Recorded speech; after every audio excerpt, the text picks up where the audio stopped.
Hello, everybody, and welcome back to another episode of Watching the Boxes Fantasy Basketball Podcast, hosted by #basketball.com. Let me start over.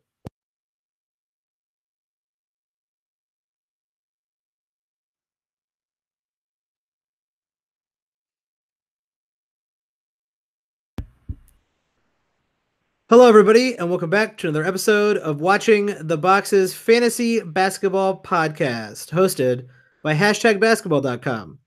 Go check out #basketball.com's fantasy basketball tools right now. They're free. They got a great schedule to plan your head-to-head weeks in advance, along with a trade analyzer and great projections from our good friend Mark Roberts over on #basketball.com. Those premium tools are available right now. I'm your host, Mike Catron, and joining me as always is my co-host, Tyler Watts. What's up, Tyler? Do you ever think people really need to say right now? Doesn't now just do it? No, right now. Like now is like, okay, like sometime now. But right now is like right now. People I feel like stopped listening to the podcast and went to the site instead. I feel like now though just does that trick. Mhm. So that's one of those like things that when you write a lot of stuff like I do, you realize like you read so much stuff and you're like, I just now realized that word does nothing for me. Yeah, the more and more anyone writes, really, whether it's like personal emails, business emails, articles for fantasy basketball, whatever, regular basketball, you realize you use so many flowery words that just they don't need to be there. Yeah, right. And like I don't know, man. Just so I've been trying to save time in my life. I've been trying to eliminate those crappy words. Everyone should take note. Tyler is a professional. He writes quite a bit of content, both for #basketball.com, where you should go right now, but also for the Smoking Cuban, following Luka Doncic's hot career. He's having a heck of a first couple of weeks. Yeah, man, he just dropped a 30-point game against the Spurs, and yeah, so I am writing an article, and it'll be posted by the time this podcast is posted, probably, about how he's already the Mavs' best scorer, and the looking forward to that piece is kind of where he might rank by the end of the season as far as scorers in the NBA, and yeah, I think it's going to be high, man. I mean, Donovan Mitchell wasn't scoring this many points this early in his career last year. So let's put it that way. Yeah, Doncic is incredibly versatile. He's already played against grown-ass men in the Euro League, and now he's, 19 and playing against the best in the world. He's already looking like everyone who passed him is an idiot. The Atlanta Hawks who traded him are stupid. The Chicago Bulls, who for some reason won games against Orlando and other teams and let Nico win 8 straight games, are a bunch of morons for not tanking to get Doncic. I've even read that Gar Forman went and scouted Doncic and thought he was not would not make it in the NBA. So lots of negative things to say about literally everybody other than Mark Cuban. Props to Mark Cuban. Yeah, and Donnie Nelson, right? Donnie Nelson is the kind of their big international scouting guy, and he's also their GM. He's uncovered quite a few of the big name international players, including all the way back to Arvydas Sabonis.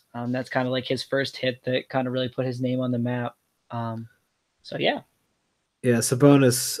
People need to go back and watch highlights of Sabonis. That guy, absolutely, positively incredible. And when he came over here when he was like 31. Yeah, and like so the big story that Don Nelson tells about that is he thinks he might have been the greatest international player ever if he wouldn't have had that knee surgery. It's a similar story to the Derrick Rose thing.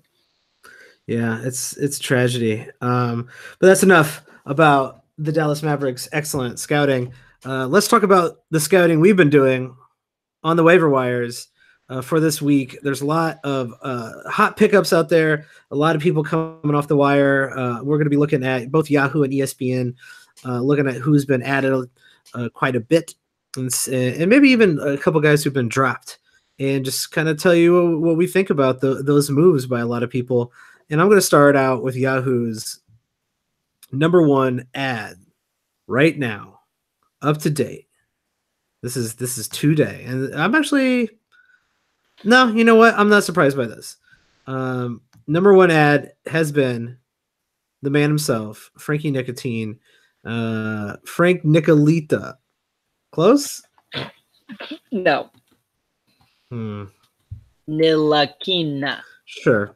Frankie Nicotine has been added in a ton of leagues after having 2 very good starts. They finally started him at point guard over in New York, and both of those starts were very, very promising, but that is an incredibly small sample size. Is Frankie worth a flyer right now, or are you avoiding him? Well, let's go to one of my favorite things to do, which is look at per 36-minute stats. Okay. And the value in this is no player, barring someone who plays for Tom Thibodeau and LeBron James and James Harden, is going to play 36 minutes a game, right?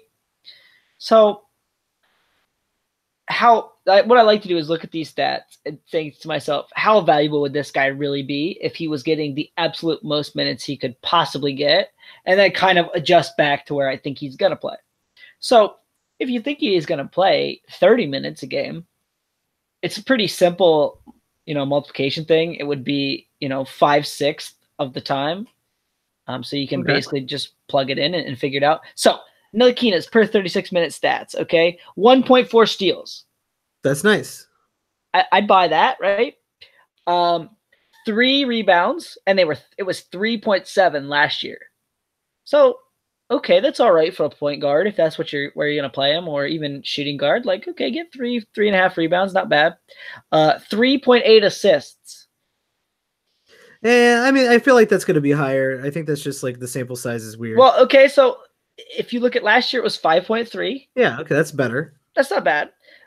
Between 0.3 and 0.4 blocks somewhere, he's going to fall. That's nice. That's fine. And this year, he's averaging 11.5 points per 36, and last year it was only 9.8. So you're getting some okay assists and some pretty good steals, and not a lot else because the percentages aren't very good either. So are you trying to tell me he's a broke-ass Rajon Rondo? Oh, dude. Well, he's probably going to get better steals than Rondo, but Rondo's going to get way more assists. No, I think he's a fine ad and kind of a stream guy for me. Not somebody I'd really want to hold unless I really needed the steals for whatever reason. But it's like he's helping you in 2 categories, which is fine, but is that really going to do anything to win your league? Like, probably not. It might win your week, but it's not going to win your league. Yeah, this feels like everyone wants a young guy with a lot of potential and on a big market team to play well. And he had a couple good games there. Let's see, he 16, 5 rebounds, 4 assists, 17 points. He finally started scoring, and you notice how all of a sudden his stats didn't really change. He just happened to score in the double digits. And I feel like this is a case of, someone finally saw a guy who's scoring 15 plus over 2 games, and we're gonna go pick him up. While personally, I'd rather own Rajon Rondo than Frankie Nicotine for the rest of the season. Yeah, come on, Mike. This is an easy name to say according to Basketball Reference. Okay, just work with me here. Ntilikina. You got it. Ntilikina. There you go. It's not bad. Frankie Ntilikina. I guess I'm picking him up if I want to stream some people, but I'm not keeping him on my team very long. Shout out to Basketball Reference. We should adopt one of these 2 nicknames for his name on the podcast. Okay? He's the franchise. That's terrible. Or he's the French Prince. That's better. French Prince. It's Frankie Smokes. That's his nickname. I like the French Prince. The French Prince is not bad. It's a little hard to say, but I like the French Prince. That's not terrible. Here, coming up. The What's next guy. funny though is he's from Belgium, not France. Well, that's really well. I mean, that's a little complicated if you know anything about Belgium, but that is very strange for them to. Does he play for the French national team? I don't think so. He's born in Belgium. Okay, well, Basketball Reference might have whiffed on that one. That is really, really strange. Speaking of guys whose names I cannot pronounce, this next guy who's been picked up in a ton of leagues, Bielitsa. It's pretty close. You got this one. It rhymes with pizza. It's Bielitsa. Bielitsa. Yeah.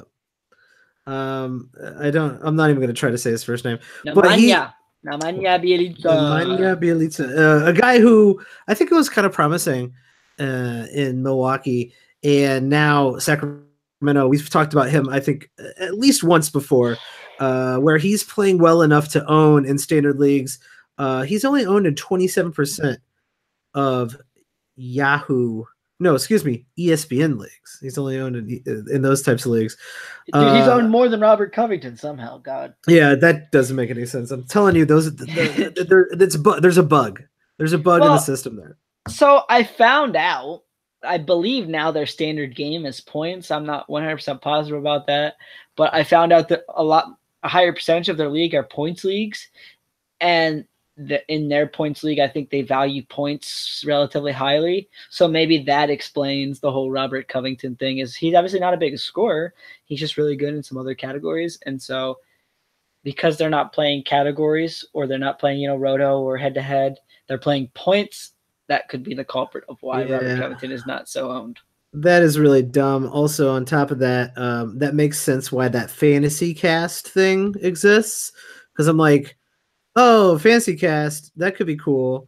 And it turns out in a roto league, it's completely pointless.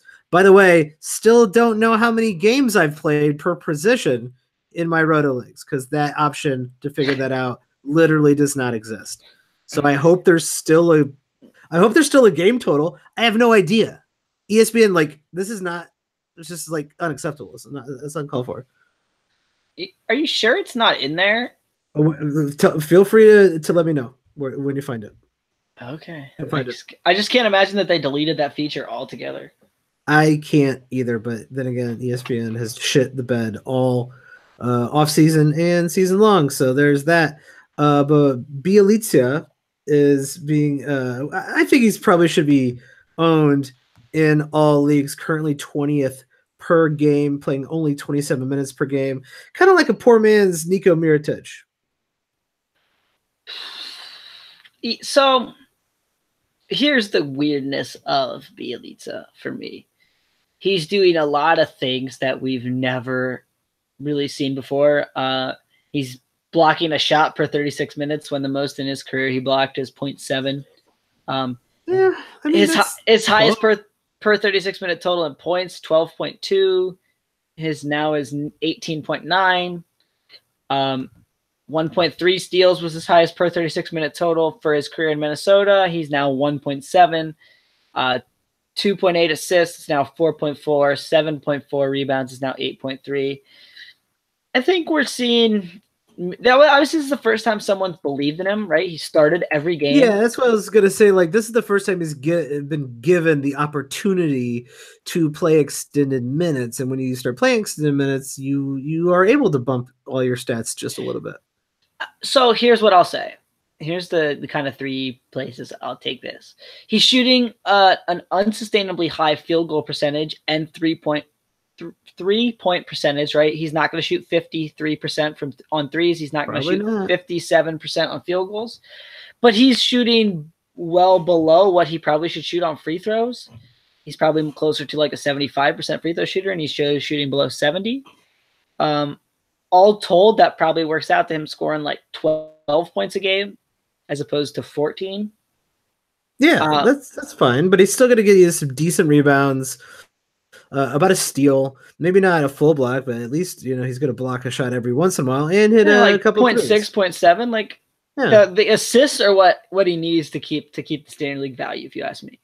Because if he goes down to even 2 assists, That's going to hurt his value a lot, given that everything else is going to drop quite a bit. And that kind of pushes him out of the standard league zone. For me, if the assist number takes a big hit too, we're talking. But right now, I mean, ride it while it's hot. He's playing. I'm also worried that when Bogdanovic comes back, that Bielitsa is the guy who kind of cops the most minute hit.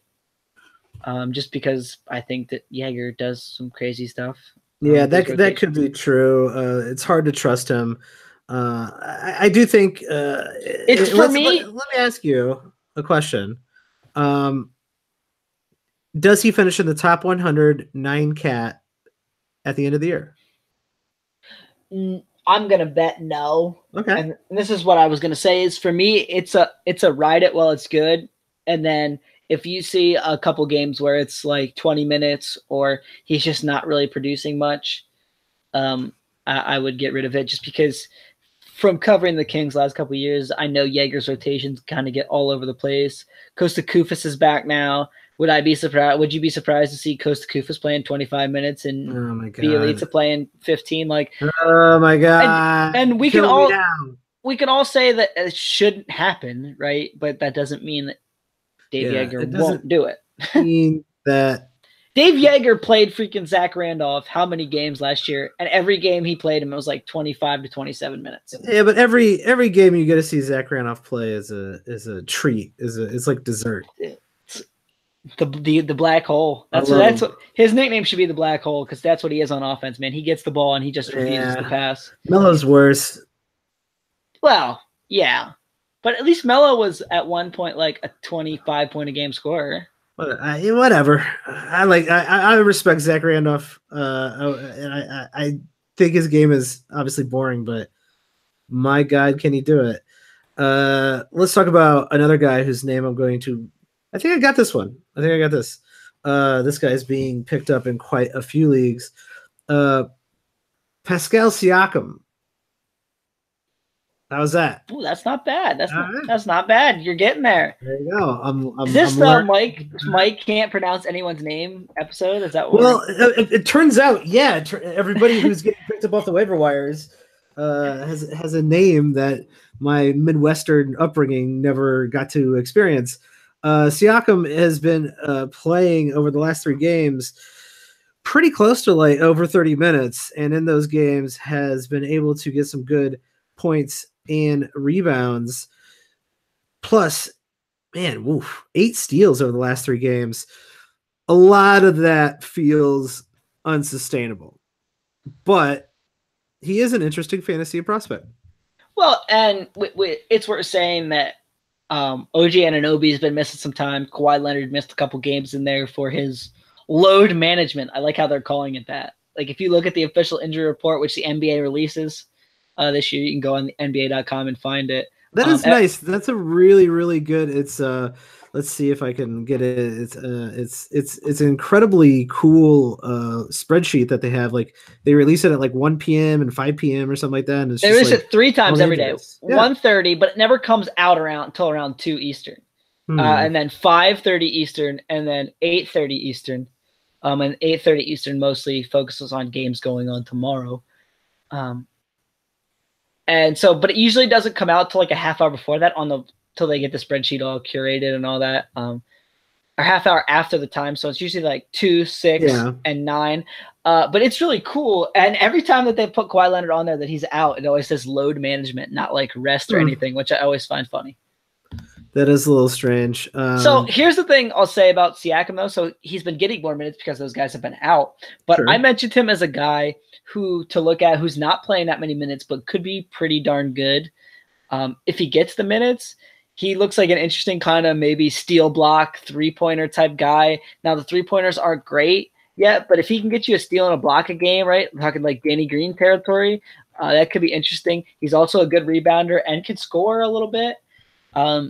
So he's kind of helping you in 4 or 5 categories there. And I don't know that the assists will be a complete 0. I mean, he averaged 2 assists a game in 20 minutes last year. So if he's playing 30, you got to figure that'd be like 3 assists a game, which would be real nice. And the percentages, the free throw percentage is a bit of a worry, but he doesn't take a ton of attempts, and he's usually a good field goal percentage shooter. Yeah, I think I'd rather take a flyer on Siakam instead of Frankie Smokes. I feel like they kind of almost fit similar molds in a way, except for Frankie's going to get you this assists while Siakam's going to get you the rebounds. But I feel like I trust. Um, it's kind of weird. Actually, this is kind of a reverse of what you normally do. We normally look at minutes per game. Uh, Frankie Nicotine's going to get more minutes per game, but Siakam's ability to be consistently decent if he gets minutes is more intriguing to me because I just don't think Frankie. I've tried to say his name, can't do it. Frankie Nicotine. Already forgot how to say his name. It only took about 5 minutes. I just Nilakina. Frankie Ntilikina. I just don't think he's a good basketball player. Fair. All right. We got to stay with the pattern, right? I can't pronounce any of these dudes' names. Okobo has been picked up. Eli Okobo? Eh? All right. That might be the first one you said right all night. Holy shit. He played 31 minutes against the Oklahoma City Thunder 2 nights ago for the Phoenix Suns. Once again, another injury giving an opportunity to a guy who normally has been riding the bench. How do you feel about this guy's ability to produce while Devin Booker is out? Well, the reason he got the minutes was Isaiah Cannon got injured in that game and only played 6 minutes. And so they gave the minutes to Okobo. So I guess you like the fact that he's the backup point guard already. And, I mean, how long are they really going to stick with Isaiah Cannon? I mean, they're not good. So even in the game before that, he had 12 points. The worry here is he's got no blocks and no steals. Yep.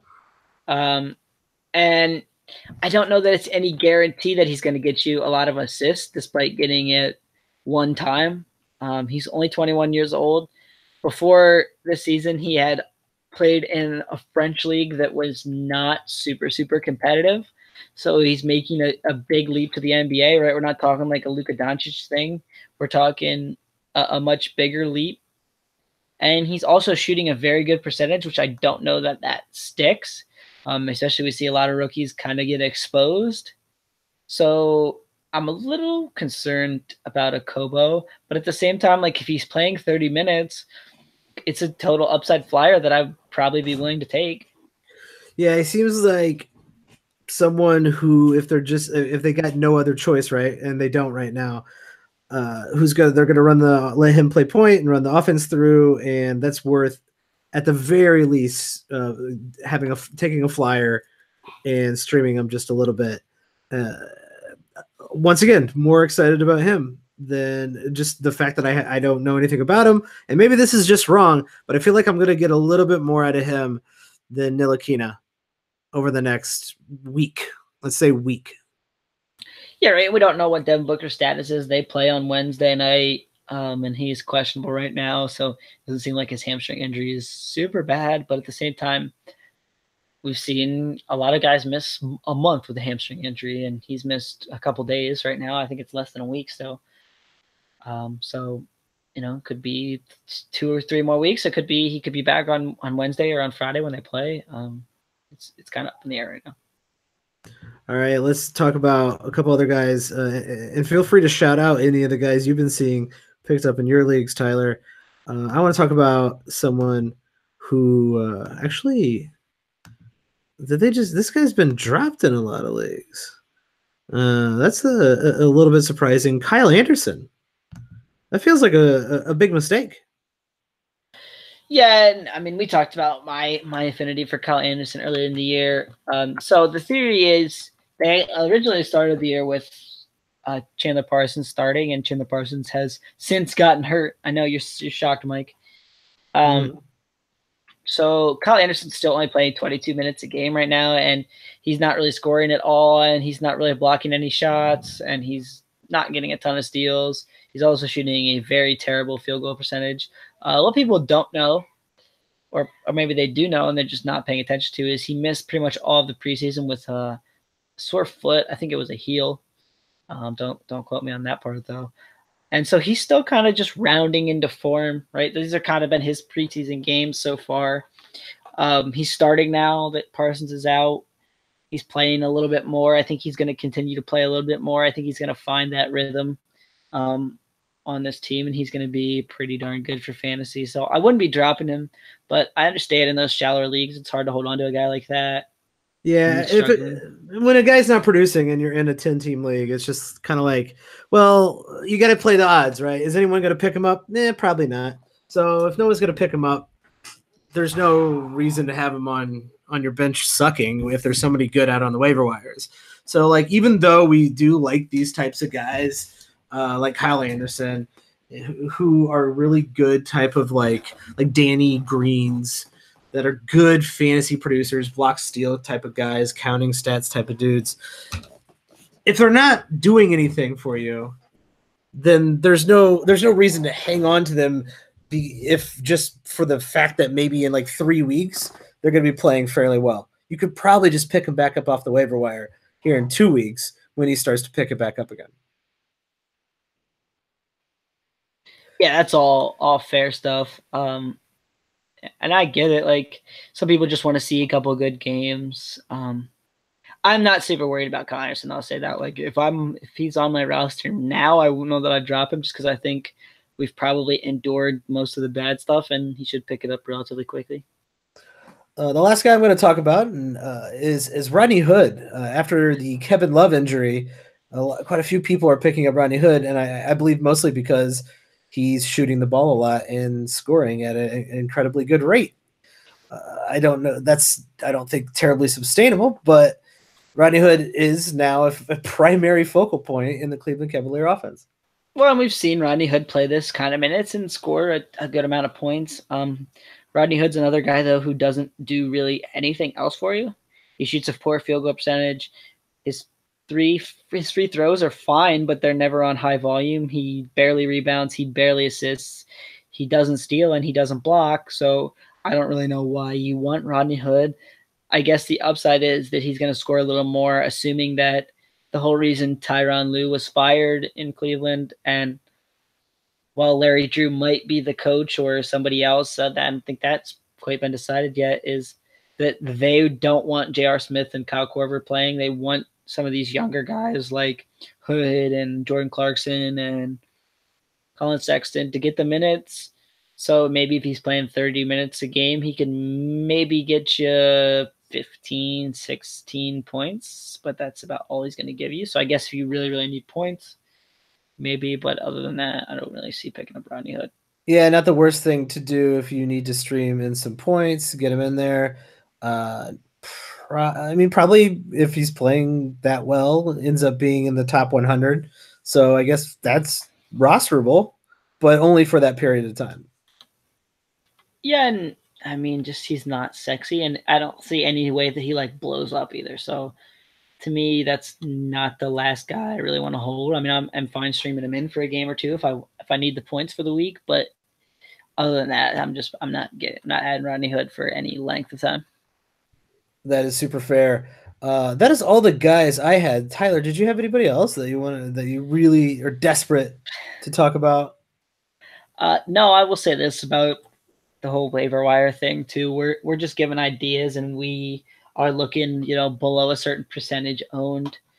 But that doesn't mean that people aren't going to make silly drops in your league. So one thing I like to do in leagues where there's a lot of adding and dropping is every day or every period. Like, so in some of the leagues Mike and I are in, there's, waivers 1 day a week, or there's waivers 2 or 3 days a week. Whenever the waivers run, or if it's just free pickups, I'll do it every day. I like to look at who picked up who and who dropped who, because sometimes, especially in like this part of the season or in the middle of the season, like some owners switch off a little bit, and you can get a player that another guy dropped for absolutely nothing that really helps your team. It might be a top 75 player, might even be a top 50 player. Like, people see a couple bad games from a guy and they freak out a little bit and they drop him, and then you can get yourself a nice deal. Yeah, a lot of people out there dropping Chris Dunn because he's injured. That's a great stash. Tyreek Evans has been dropped in a few leagues. Eric Gordon's being dropped in a few leagues. Like those guys are decent. Even Cedi Osman's getting dropped in a few leagues, and this is ESPN, so like bear with me. These might just be bugs in the system, and no one's. Dude, Osman is below 50% owned in Yahoo leagues. He's 48%. So yeah, I think he should be owned. I think he should be owned in all leagues. So, guys, pay attention. That's the whole point of this, and we'll be doing waiver wires, looking at who's hot, who's not, every single week. Tyler, where can people find you on Twitter? You can find me at Tyler P. Watts.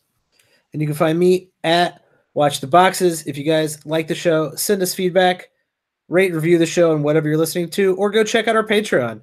The subscribers on patreon.com have been excellent, and they've also got exclusive access to content throughout the season, which has been absolutely great to get the interaction with all you listeners out there who care enough to help keep this podcast running. And a special shout out to Chris R. Spelled like, oh no, there's an H in there. I was gonna say it's like Chris Middleton, but maybe it is like Chris Middleton. I should probably know how to spell. Chris Middleton's got the H in there. Khris. Chris Middleton. It might be Chris R. Middleton. Do you think that's who it is?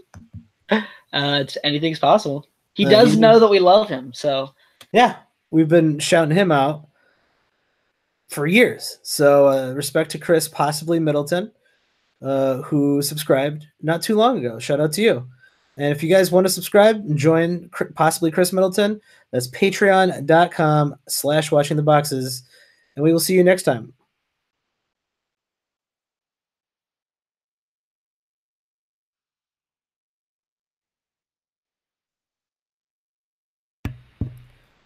Hello, everybody, and welcome back to another episode of Watching the Boxes Fantasy Basketball Podcast, hosted by #basketball.com, your home for the best fantasy tools in the entire internet. I'm just going to say the full domestic internet that is local to the earth, because I just don't know if there's other internets out there that might have better fantasy basketball tools, but the accessible internet, not the dark web, but the regular internet, #basketball.com, the best fantasy tools on the regular internet. I am your host, Mike Catron, and joining me as always is my co-host, Tyler Watts. What's up, Tyler? Oh, Michael, it's a great day. Is it? Is it a great day? Well, I don't know. There's talk of dark webbing and all kinds of craziness around, so maybe not. Perhaps it's not. You ever go check out the dark web? I don't even understand what the dark web is. I'm not going to lie to you. It's real messed up. I'll tell you that. You could literally buy anything. You could buy boa constrictors. You can buy any drugs, any amount of drugs you want. It's crazy. This is not something I know about, Michael. Well, Tyler, you stay off the dark web. You leave that to the professionals. But Tyler, you are a professional because occasionally someone gives you money to write about basketball. So we're going to talk about all the buy lows here for week 3. And Tyler, you've put together a really nice list here. Well, I don't know how nice it is, but it is a list of folks, and you know what? Some of them I'm pretty excited about buying, and other ones I'm a little lukewarm on buying, but a lot of that has to do with their situation, and we'll get to that. That's fair. I think it's hard to put together a buy low, I'd say, every single week, because some of these guys, they come and go. Some of these guys, they're too obvious. Like, oh, of course that guy's a buy low. He's not performing very well. And I'll start with one of those guys who's kind of obvious, who's not performing well. CJ McCollum. Definitely off to a slow start. I think we were both pretty lukewarm on CJ McCollum coming into the season. And currently per game, he is ranked 134th, shooting under 40%. Not a good start for CJ McCollum, but definitely a a below average slow start for someone who is usually in that top 60. Yeah, playing a few less minutes, which you don't love to see. And Portland got a little deeper this year. They're willing to play guys like Stauskas and Seth Curry and Evan Turner off the bench, which in the past they haven't done, or they just haven't had those players. So that's a bit concerning. He's not getting his normal assists that he gets, and he's also not getting any steals. But he's only played 6 games. You mentioned the shooting's poor. I think CJ McCollum's going to be fine. Now, the thing you can't do is you can't look at the 2016-2017 season and think that stuff's coming back. He shot 48% that season and 91% from the line with the most free throws he's ever taken. He was playing out of his mind that year, and that's not coming back. I think he's much closer to what he did last year. And maybe you kind of split the difference between last year and 2015, 2016, which the numbers are very similar in those 2 years. And so he's going to give you, the rebounds are probably going to be 3.5 to 4. He's going to give you 3.5 to 4 assists. He's going to give you like a steal. He's going to give you probably 0.3 blocks. He's going to give you like 20, 21 points. All that stuff is very valuable. So if you can buy this guy low, someone's getting a little worried about his poor shooting or his lack of steals and assists, I mean, that's definitely worth doing. The hard thing here is he's kind of an established player, so most people are going to assume that he's going back. So where I would sell him is, he's playing less minutes this year. So maybe that's a trend that scares people off, because we talk about how minutes can be the most important thing in fantasy. So that's probably, if I'm trying to trade for McCollum, I'd be pitching him at a little bit lower price and say, hey, well, he's not playing quite as many minutes this year. No guarantee that gets back up. Yeah, I'm a definite buy low here, because I do think he just reverts to the mean. But also there's this rumor floating around that perhaps Damian Lillard will be moving out of Portland, or perhaps CJ McCollum will be moving out of Portland. And I think either way, that improves CJ McCollum's situation.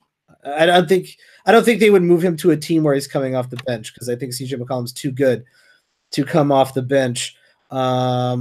He's going to get that percentage back to 43, maybe even 44%. I'm not going to say he's going to be much higher than 44%, but I will say that the things that made him good, it's kind of like a poor man's Bradley Beal. The assists and rebounds, the assists and rebounds have to be there in order for him to have top 50 value. But the rest of the league is now doing more things that CJ McCollum used to be known for, like hit threes and score points. That used to be, what he was the best at. And that's not as rare of an ability anymore. So I wouldn't be trying to sell someone or trade someone who's like a top 50 player for CJ McCollum, because I don't think CJ McCollum is a top 50 player anymore. I kind of said that going into the season, that I didn't have him in my top 50. A couple people out on the internet were pretty offended by that, and I say to them, good luck, because you're wrong. Well, and to get those, top 50 numbers, you kind of have to be either really good in every category. You have to be elite in a couple categories. And I think you hit the nail on the head that McCollum's just not really elite anywhere. I mean, he gives you 21 points. That's as closest to elite category. But other than that, I mean, he's just okay, or maybe even a little below average in some categories. So, I'm with you. CJ McCollum's probably not a top 50 player, but he is in that, 51 to 70 range. Like, he's firmly in that group, I think. Yeah, he's in that next tier, and that's, if there's a guy in that tier that you don't particularly like, or think he's injury prone, or just you need someone like CJ McCollum on your team, then that's the range I would be targeting to buy low. And if you can go lower on CJ McCollum. Yeah, here's the kind of guy I'd be looking to move, right? So probably if I'm buying McCollum, I might need threes and points, and so I'm probably going to give up a big man to get McCollum, and hopefully, the other team needs a big man, and that kind of swap works, and I can give one of those big men that was kind of in the clump, Steven Adams, that kind of range for McCollum. Yes, Steven Adams might be a decent buy low candidate as well. He has been, I mean, he's very, very good at points and rebounds, but his free throws, they're always going to bring him down. But he's been shooting 6 a game, and that's definitely above his normal average. Oh, I thought you were gonna say he was shooting 6%. I was gonna be like, man, he's going 3 for 6 every night, and that will finish you pretty much. Yeah, and the thing that makes Adams a little tougher to own too is he's a like he gives you a steal and a block, which is nice, but he doesn't give you elite blocks or elite steals. Yeah. And so couple in the bad percentage and the not over 10 boards. I mean, he gives you 9. He gave you 9 last year, which is good. It's real good. That's elite in that category. But at the same time, like, I don't know. I just always have trouble pulling the trigger on choosing Steven Adams. Let's talk about this next guy who I think we both were kind of on as a guy who's ready to come to make his appearance in the top 100 for the first time, at least in the top 100. Per game. He didn't make it for totals or per game. This is Rondae Hollis-Jefferson for your Brooklyn Nets. The Brooklyn Nets basketball team mysteriously got better, and now that Rondae Hollis-Jefferson is healthy and that team is fully healthy, unlike last year, he's only seeing 20 minutes a game. Now he's coming off an injury, so like I feel like those minutes will start to move a little bit closer to 26 to 28 minutes. He's also going to play better when he's playing those consistent minutes. But there's a little bit more, there's more mouths to feed on this team than there were last year. But he's a really nice fantasy prospect because he is a guy who can get you that block and steal per game. So here's what I'll say about Hollis-Jefferson. He played 27 minutes in the last game. I think purposely they were limiting his minutes to around 20 to just kind of bring him back slow from that injury. I believe he missed the entire preseason. So the numbers are all very depressed right now. He's shooting 39% from the field. He's a career 45% shooter. He's shooting 50% from the line. He's a career 76% free throw shooter. He's not going to give you threes. He's probably not really even going to take that many threes, and he's not really going to hit any threes. So obviously that's something you got to watch out for. But he should give you good rebounds, some decent assists. You mentioned the steal and the block, and I wouldn't be surprised if he can give you 12 to 14 points a game. I think the 28 minutes he played last year is pretty safe. So I'm a big fan of Rondae Hollis-Jefferson. I think he's easily a top 100 player if he's playing that 27, 28 minutes. And I don't see any reason why Brooklyn doesn't give it to him because you mentioned they maybe got better, but as far as forwards go, like who should they really be giving minutes to over Rondae Hollis-Jefferson? Yeah, he's kind of got that position locked up, and you're right, that slow start is really due to that injury, and it will probably continue to be a slow start. A lot of people coming back from injury often take, a half a month to get back into the swing of things, and I feel like Rondae Hollis-Jefferson is feeling like one of those types of players. Would definitely, if he's on your waiver wire, he should be. I think he should be hanging out at the end of your bench. Well, and here's the other thing too. I've seen him get dropped in some leagues, which means this is a situation too where you might be able to take your absolute lowest player, your player you are probably going to drop later this week to stream somebody else in and offer him for Rondae Hollis-Jefferson, and especially if that player is playing relatively well. That Rondae Hollis-Jefferson owner might bite on that, or maybe you take your second to last player, the guy, someone you were going to hold, but you're not really feeling too great about being a top 100 player. You could probably trade him for Rondae Hollis-Jefferson right now. There's a lot of people owning RHJ who are very panicked.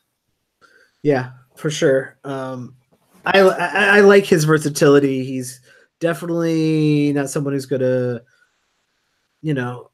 break into like the top 50, top 60. I don't feel like he's that type of player. I just don't think he has that type of versatility, and the percentages hurt him a little bit. But other than that, like he's an ownable player. He should be on a roster. If he's not, you should be looking to trade for him if the owner is tired of waiting for him to get healthy, even though it's week 3. I don't know why you're being impatient. It's week 3, everybody. Yeah, and some people are just impatient in general, and I talk about this a lot, right? Patience is one of the best things to have in fantasy basketball because these guys all turn it around quickly, and sometimes it takes a couple of weeks. But I mean, if Ron Ellis Jefferson started doing exactly what he did last year, would you really be surprised? No, not at all. So, I mean, you know what I mean? Like, it's not like we have this pie in the sky idea of him. Like, we just want relatively the numbers he gave last year, which I think he can do again. And so, I mean, that's a top player, and with the ability to maybe even be a little bit better, especially if he gets, you know, a couple more minutes, which there's no guarantee on that, but it could happen. Yeah, when you're looking to buy low, just kind of like, you know, let the vultures circle. Like the guy who started out 3 and 15, like you should be looking to kind of go after that dude because they're probably panicking. Now, people who play more than a couple leagues or have been playing for years know that really, you know, that's 2 bad weeks doesn't mean anything because there are plenty of weeks to go. But it is a concern. You should be saying, all right, well, why am I losing? Is it because my guys have been injured?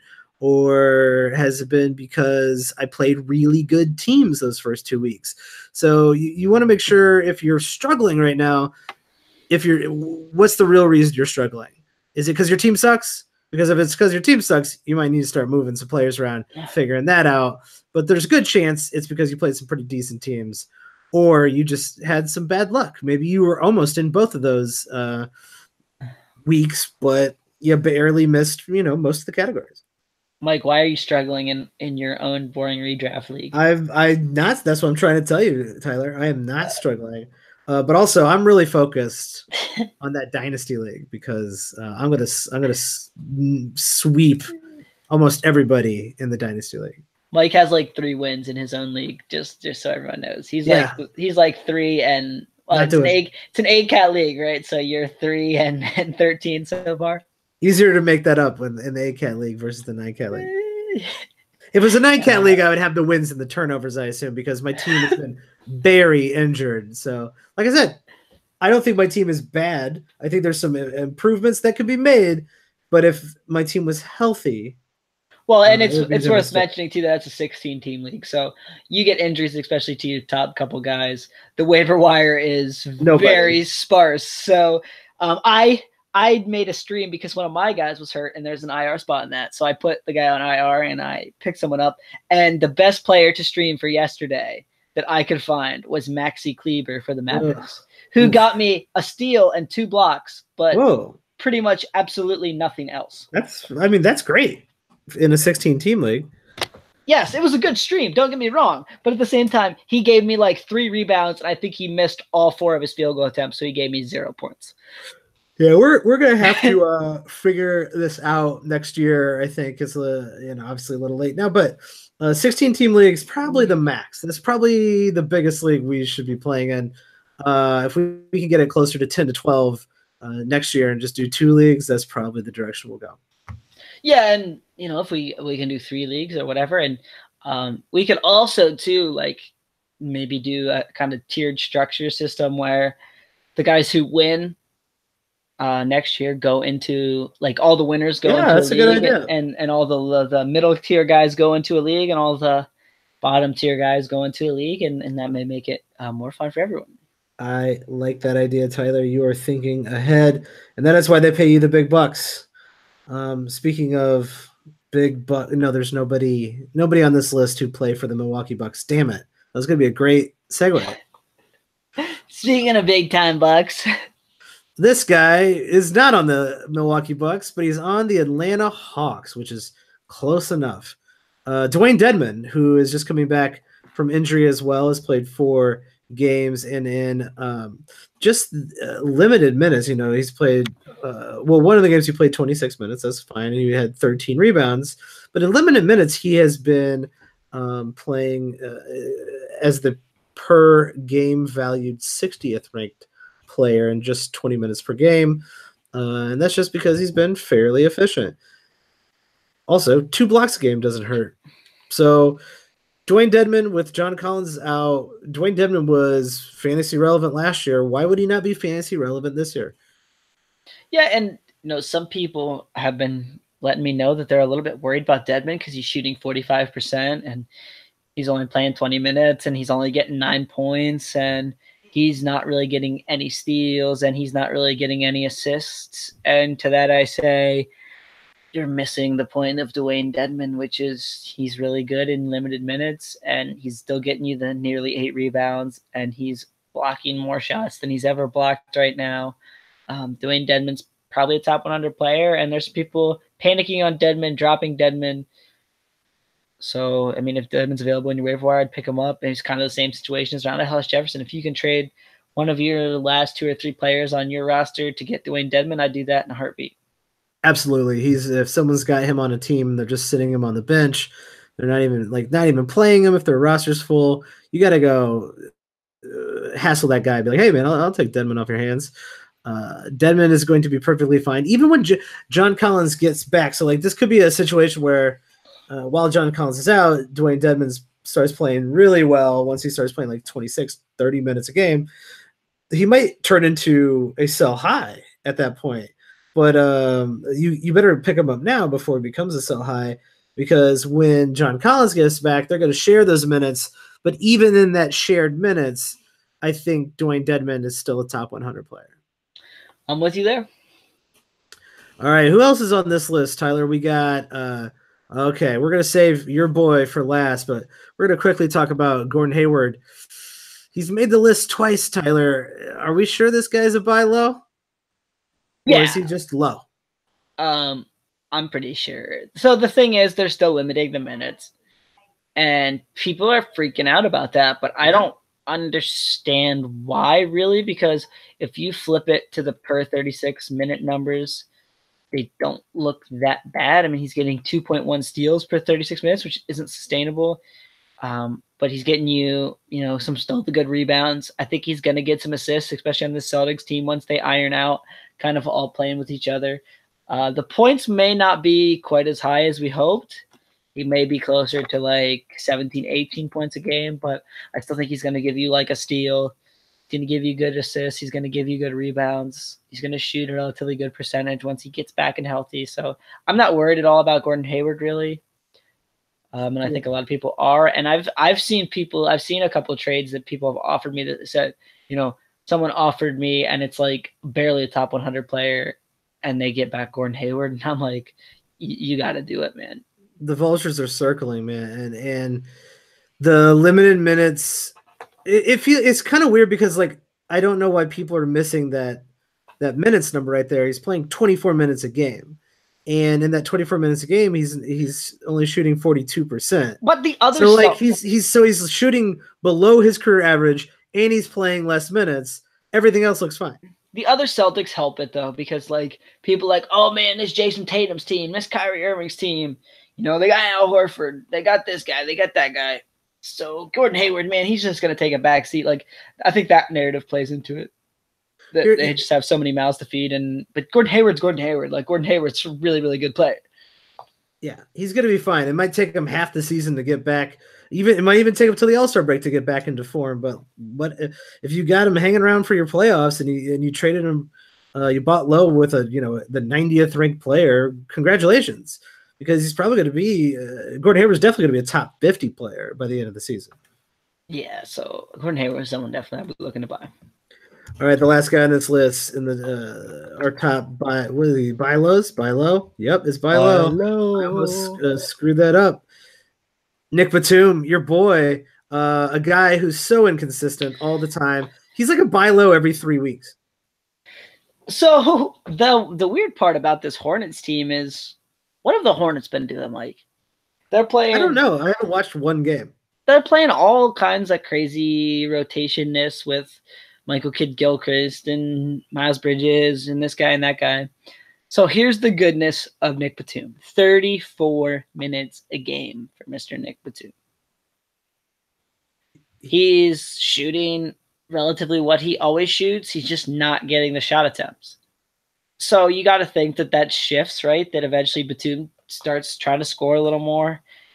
And if Batum takes the extra, 3-4 attempts a game, we're talking about 13 points for Batum. We're talking about a steal. We're talking about half a block. He's probably going to get that assist number back up to somewhere north of 5, probably like 5.5. We're talking probably 6 rebounds in 34 minutes.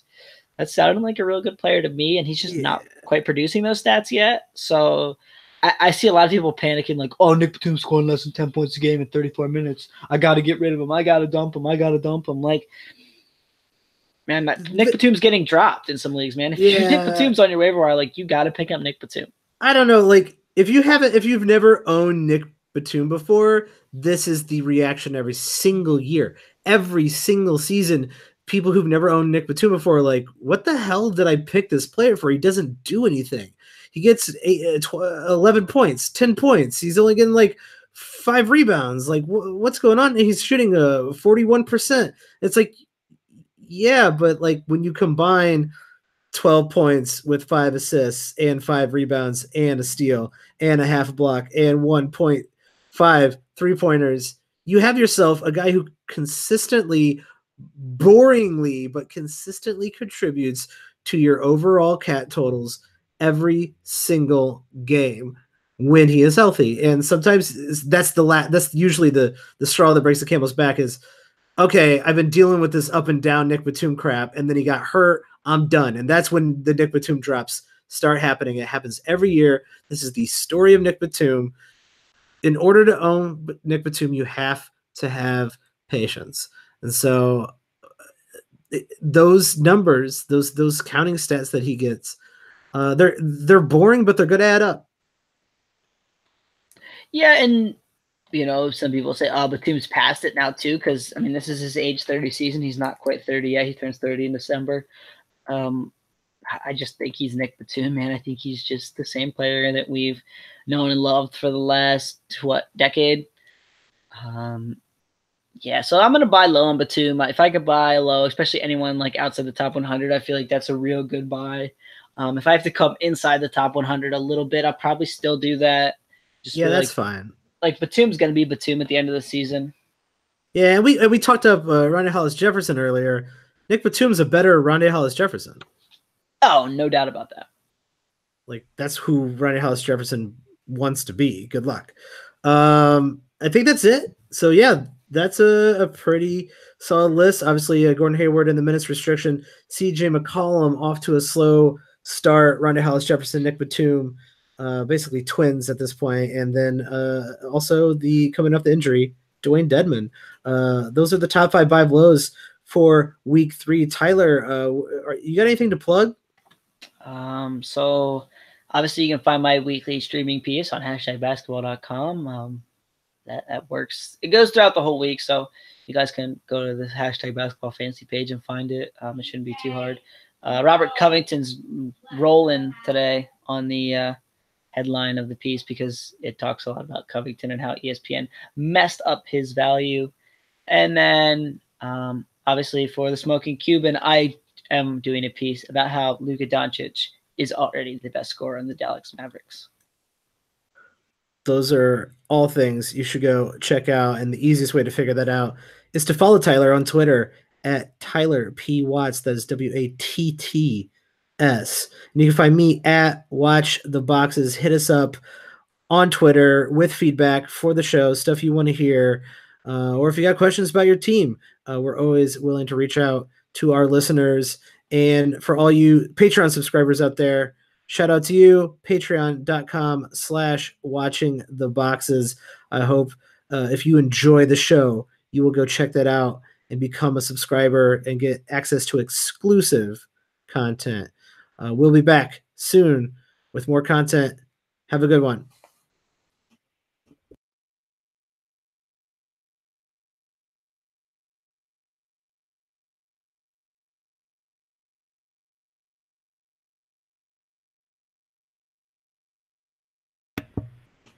Hello, everybody. Welcome back to another episode of Watching the Boxes Fantasy Basketball Podcast, hosted by #basketball.com, your home for the best tools for fantasy basketball on the internet.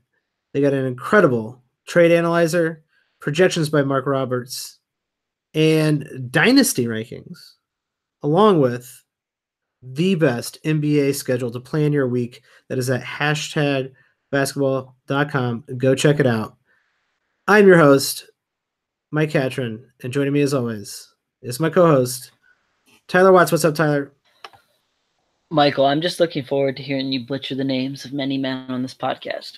This is a pretty easy one today. We're doing our top 5 sell highs for week 3. There's some surprising names on this list, Tyler. I think there's a very controversial name on this list, but we'll save that for last. I'm purposely hyping up the listeners so they'll listen through the entire thing, because that will be the last person we talk about.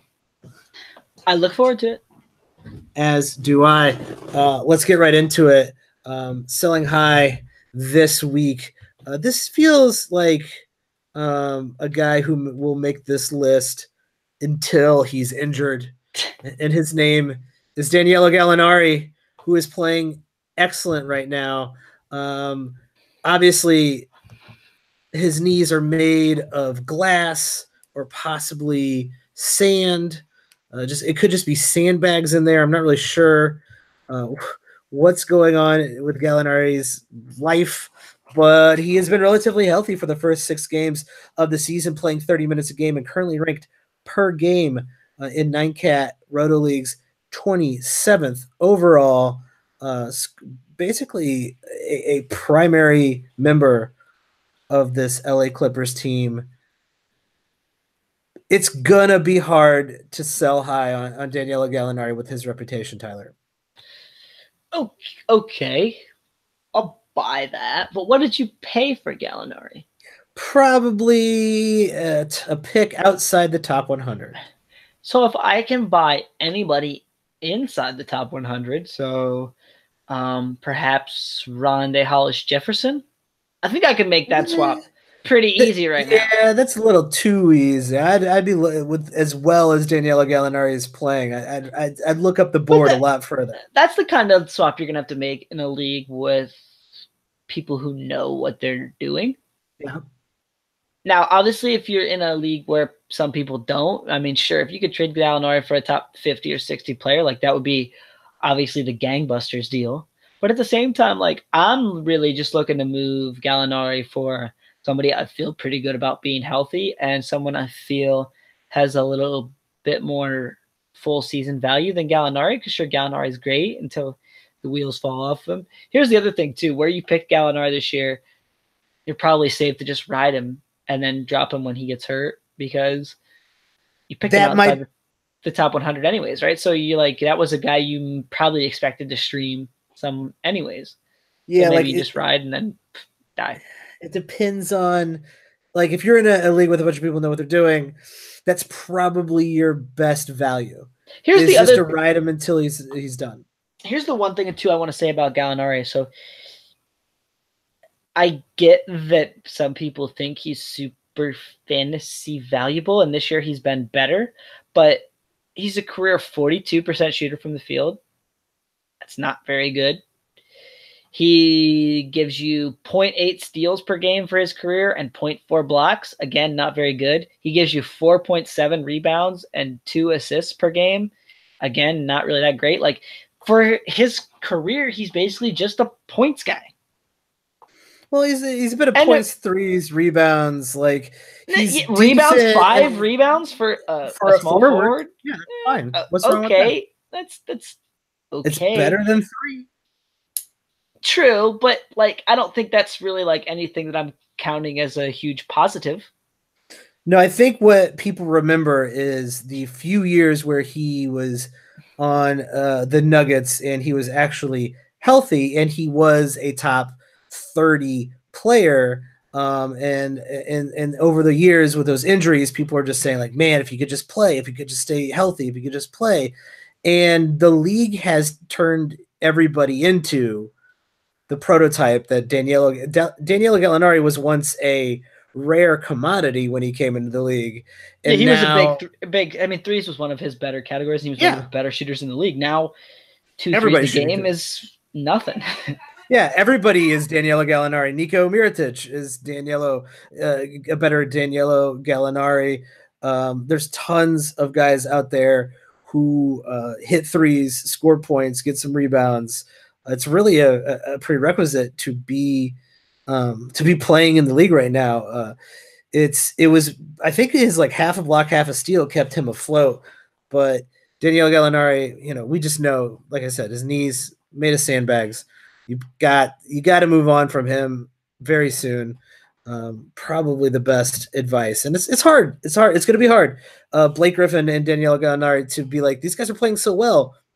Why would I ever get rid of them for Rondae Hollis Jefferson? Yeah, well, okay, that's fine. That's your choice.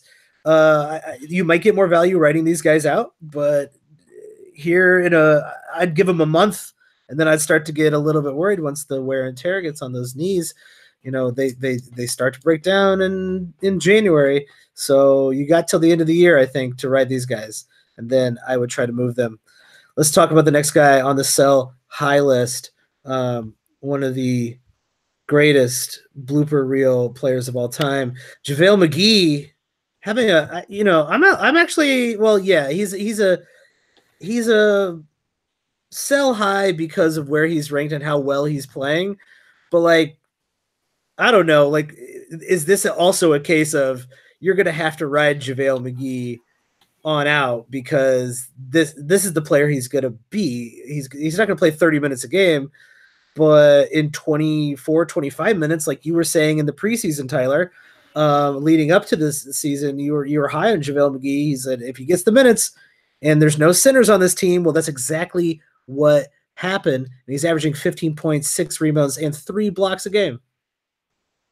Yeah, JaVale's been great, and I mean, I think this has been one of my better calls. And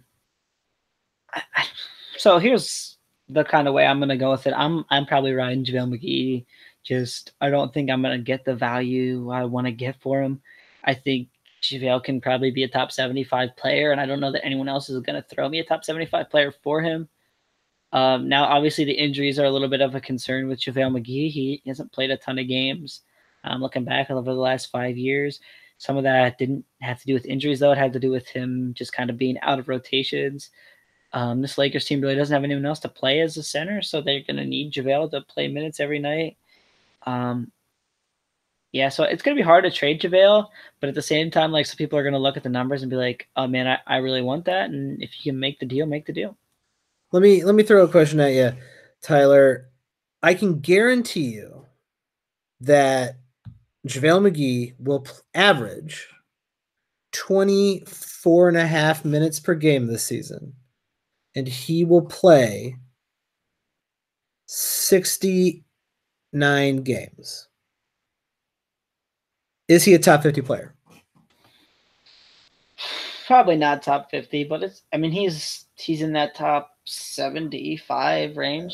So, I mean, like, we're splitting hairs there a little bit, how close those values are. Like, we talk about that all the time, that the difference between 50 and 75 isn't that gap is not huge. And so, man, he could be a top 50, but I'm going to get that probably more around 75. Tyler, I'm gonna say if he's playing 24 and a half minutes a game and he plays that many games, I think he's a top 50 player. And it's really because of the boost that he gets in blocks, right?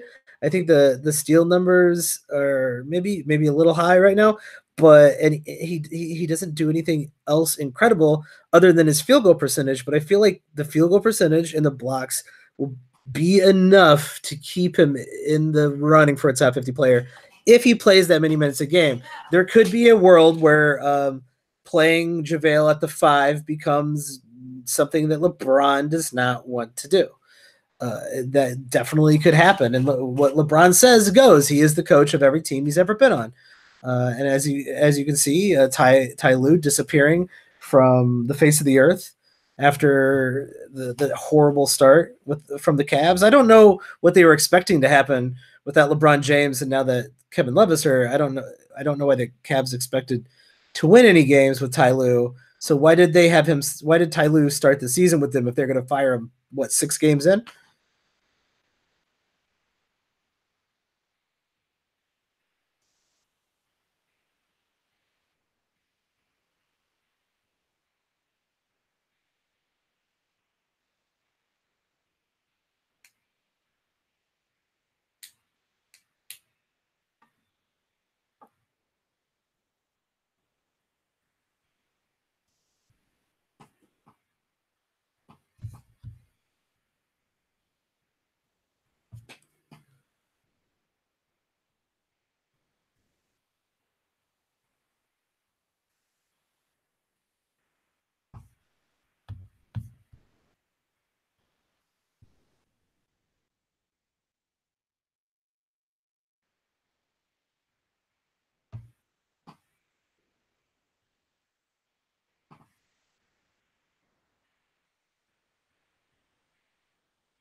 Hello?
All right, I'm back.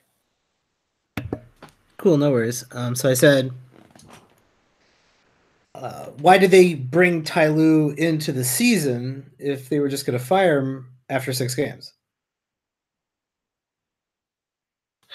Good question. Always a good question. I think the situation there was that the GM Kobe Altman basically laid down, don't play these players, play these players, and Ty Lue did it for one game and then said, you know what? No, I think these guys deserve the minutes, and so the GM fired him. And that's something we see a lot when the GM doesn't necessarily hire the coach. Is the GM wants it done one way, the coach wants it done another way, and when those two things clash, it's easier to say like, "Oh, you're fired," when it's not your guy. Well, the GM always wants to bring in his own guy, but also there is the minor fact that Ty Lue is a horrible coach. So that's probably a really good reason why they fired Ty Lue, because, dude, LeBron was coaching that team. Everybody knows it. Well, and I mean, some of this stuff is narrative driven, and I'm not maybe speaking necessarily about Ty Lue, but I think for every coach, I mean, look at the whole Jason Kidd thing for the Bucks. Like, so He was I mean, terrible. well, okay, we can both agree on that. But I write for the Dallas Mavericks, right? And so you'll see, like, when Rick Carlisle makes a bad decision, like some people will like fan posts will write, "Oh, fire Carlisle and bring in Jason Kidd." Like, do people not realize Jason Kidd was absolutely terrible on the Bucks? And now look how the Bucks are performing with a real coach. And Mike Budenholzer, like, Yeah, they had a top 5 guy and they couldn't do anything. well, but see, like, there's a narrative that Jason Kidd was a great point guard and a great player in the NBA for what, 13, 14, 15 seasons, like a really long time. And so there's kind of the narrative that he's a good coach to some people, and He's not. that's far from the case. And so I think sometimes like narratives drive some of these things, and it maybe plays a factor in some of the decisions of the general managers too.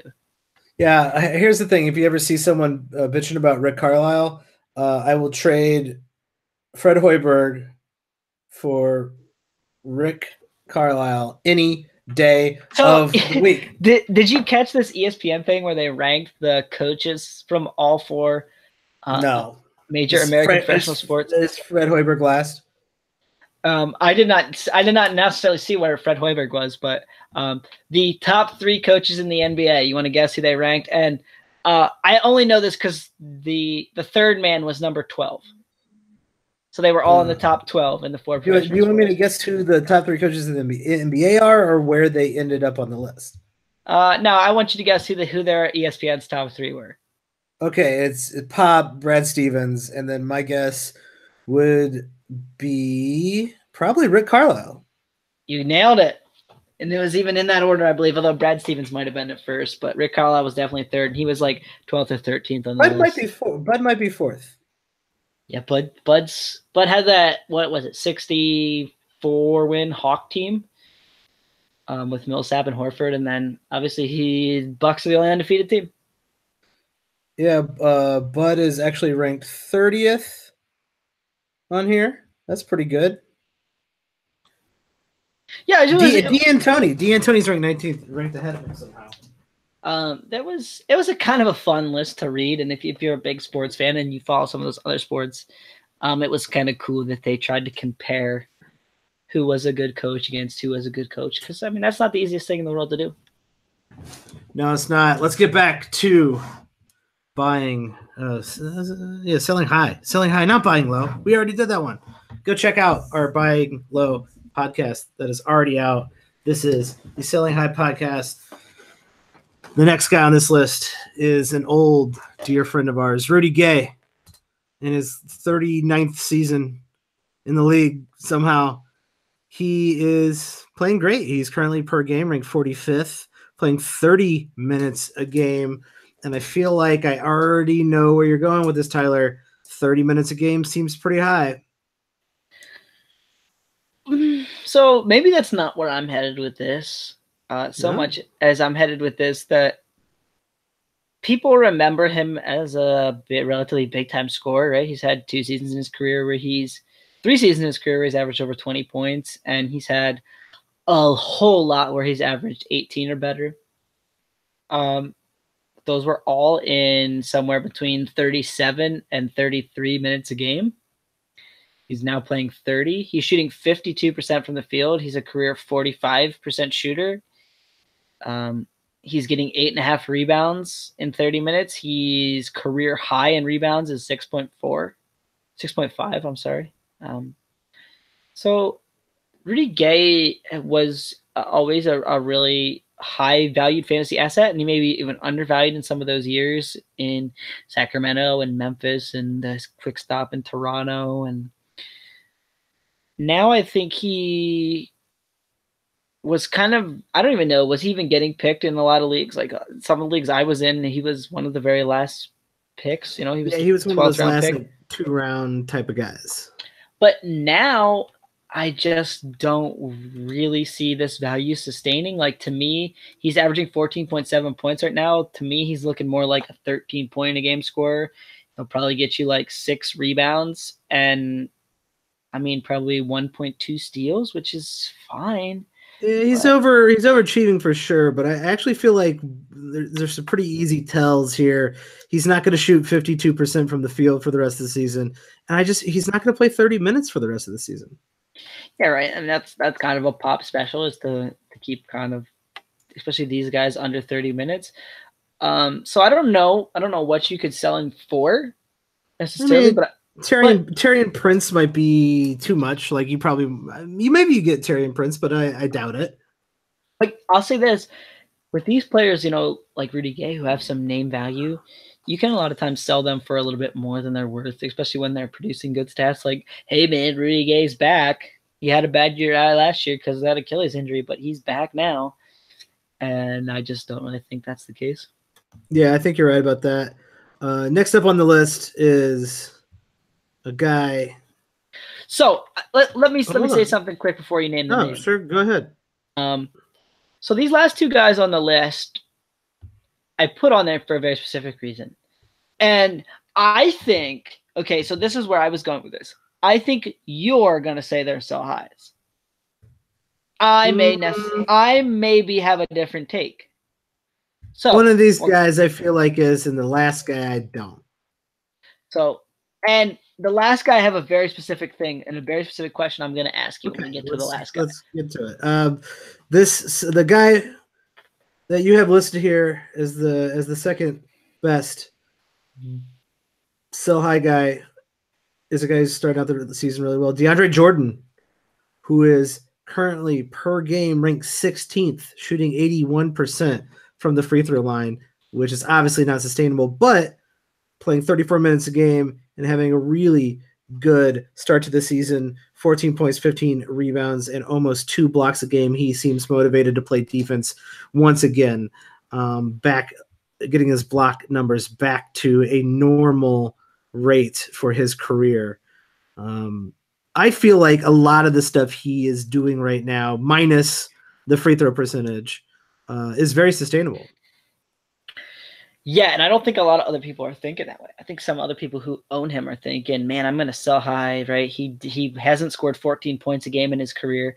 He's averaging 3 assists a game right now. That's not going to keep up. And the Mavericks are definitely asking him to do more than the Clippers have ever done. They're letting him pass out of the high post a little bit. Him and Luka Doncic in the pick and roll is probably the Mavs' most effective offensive play at this moment. Yeah. And will probably only continue to get better as the chemistry between Jordan and Doncic gets better. I mean, you got to think, Jordan only played 2 preseason games, so the two men have only really played 9 games together. So that chemistry is probably not super good yet. So I mean, so then why are you selling high on DeAndre Jordan if you think what he is doing is sustainable? Is it simply because looking at his rankings and that free throw percentage, it's super absurd? This was my point. I think I'm more buying high on DeAndre Jordan, but I think most people are gonna say I'm gonna sell high. And so to me, I'm gonna try to use that. And I thought you were gonna be in that boat. And so I was gonna challenge you that I'm actually gonna buy high on DeAndre Jordan. So this is a rare, and let's explain it a little bit to people. This is a move to be guys who are obvious sell highs who are actually good. You want to assume that they're trying to sell high, lowball them on the sell high, like they were like, well, DeAndre Jordan's gonna free throws are gonna fall off the plan. He's gonna be like the 80th ranked player. He's not gonna be that good, so I'll take anybody in that 70-80 range.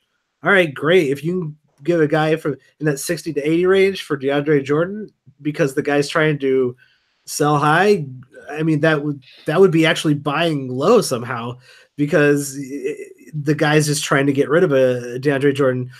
I wouldn't be giving up Rudy Gobert but Miles Turner makes a lot of sense. That's what I mean. Unless you need those percentages, Miles Turner makes sense. Like I think you could probably trade a guy you picked in the 40 to 50 range, which is probably right about where you picked DeAndre Jordan. Yeah. And get yourself a real nice value here. Like this could be Jordan's year where he pulls the Drummond and finishes in the top 10 or 15 as far as if you're punting free throws. And here's the other thing too, like his free throw thing, he's like the best free throw shooter on the Mavericks right now. Now I don't think it's going to sustain at that level, but would I be surprised if this was the year he shot like 65%? Yeah, if he's in like somewhere between 65 and 70, like that becomes a whole different ballgame. And he only takes shots right there at the rim, and he's missed a couple bunnies early on. I honestly wouldn't be surprised to see that field goal percentage tick back up a little closer to 70, which we've seen him do in the past. I think he could end the season at like 67, 68%. Like he is shooting just like everything right at the rim, man, like right at the rim, and he's real good at it. So I would not be surprised to see his value maybe even tick up a little further. I think you could buy this guy at a relatively reasonable price. Like, could I give you Jason Tatum and get DeAndre Jordan right now? Yeah, definitely. But Jason Tatum's really good. Yeah, no doubt. But I mean, where's Jason Tatum? Probably like in that 30, 40 range. Like, I think Jordan could be in that 20 range. Okay. Let me check out Jason Tatum here. Obviously a fantastic player. He's actually, I think, been struggling just a little bit to start the season when it comes to shooting percentage. So like that actually could be something that could be exploited. He's only shooting 40% when last year he shot 47%. So Jason Tatum off to a little bit of a slow start, but I think people know what they're getting with Jason Tatum. That guy is going to be incredibly good. But this is a rare buy high instead of sell high for DeAndre Jordan. And I'm not going to disagree. I think that's kind of a good idea. Let's talk about the final guy on this list, a guy who I'm not sure why he's on the list, so you're going to have to explain it to me. It is the future MVP of this season, Steph Curry. So here's my one question I want to ask you, because most people are going to say this guy is a sell high. He's averaging 32.5 points a game. He's shooting crazy good and crazy good and crazy good, over 50% from three, 54% from the field. That's not crazy good. That's Steph Curry. So here's my question.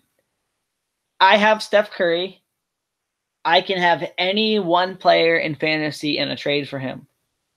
Would you do the deal? So like you have Steph Curry. Sure. And you can trade for James Harden. You can trade for Anthony Davis. You can trade for LeBron, KD, anybody you want. One for one. I could be talked into Anthony Davis. That's it. Yeah, see, for me, it's nobody, man. I said this in all throughout the preseason that even in a roto league, it was really hard for me to pass up Curry with the number one pick. I just think Steph Curry may be the best player in basketball, man, and he's so good and he's so efficient. He is the best basketball player for sure.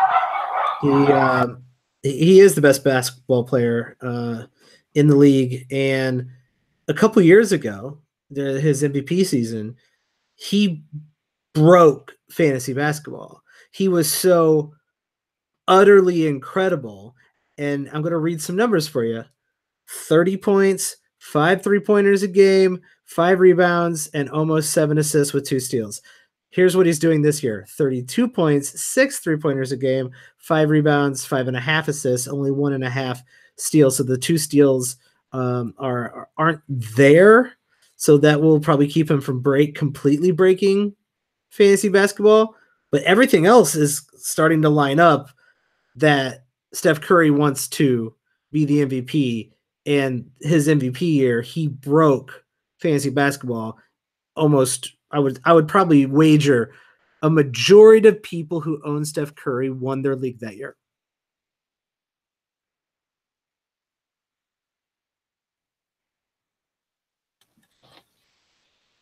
All right. I would wager that a majority of people who own Steph Curry that MVP year won their league that year. So ESPN did a little study that they released, and it was like, on like what percentage of teams was Steph Curry on that won the championship, and I believe it was like 60%. Yeah, that makes perfect sense. And like this could be there. He's already done it before. There is a possibility he does it again. He could break fantasy basketball. And that's why we wouldn't take him out of the top 4 when we were ranking our players going into the season. Like, just like he's a top 4 player. He's one of the only guys out of him and KD are the only 2 players outside of Anthony Davis and James Harden who could finish number 1 overall. And if Steph Curry finishes number 1 overall this year, I'm not going to be surprised at all. Yeah, so I think that you might be able to, again, buy high here if you're owning Karl Anthony Towns or Giannis or that's going to be a tough one. You're almost trying to like – so this is where you're almost like thinking 3 steps ahead, because the obvious thing is he's someone might be like, well, he's a sell high. Like DeAndre Jordan, he's a sell high.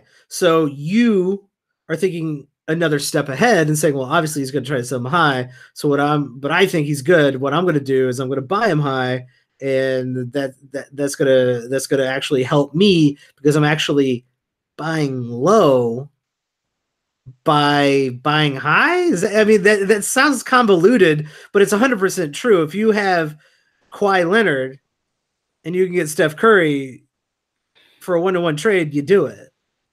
Yeah, right. And so throw in a player. I think people look at it sometimes in a strange light that like they have to sell this guy. You know what I mean? Like, I gotta sell him. He's playing way too good. I gotta sell him. And then they just want to get rid of him for no reason. And it's like, he's amazing.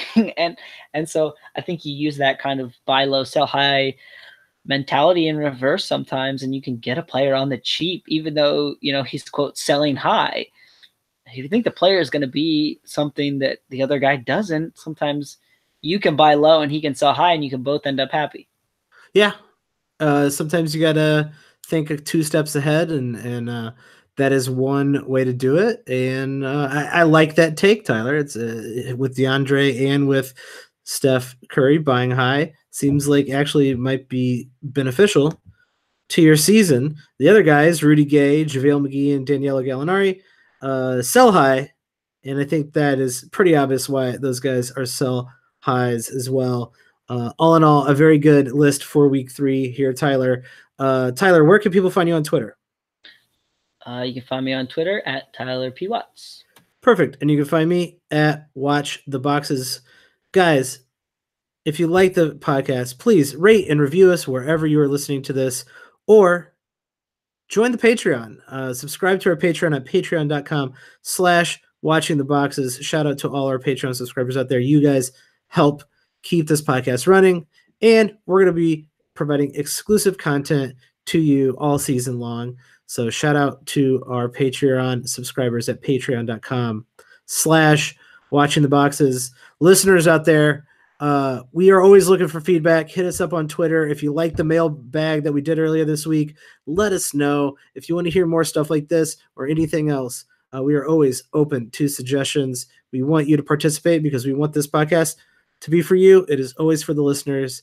We will catch you next time. Have a good one.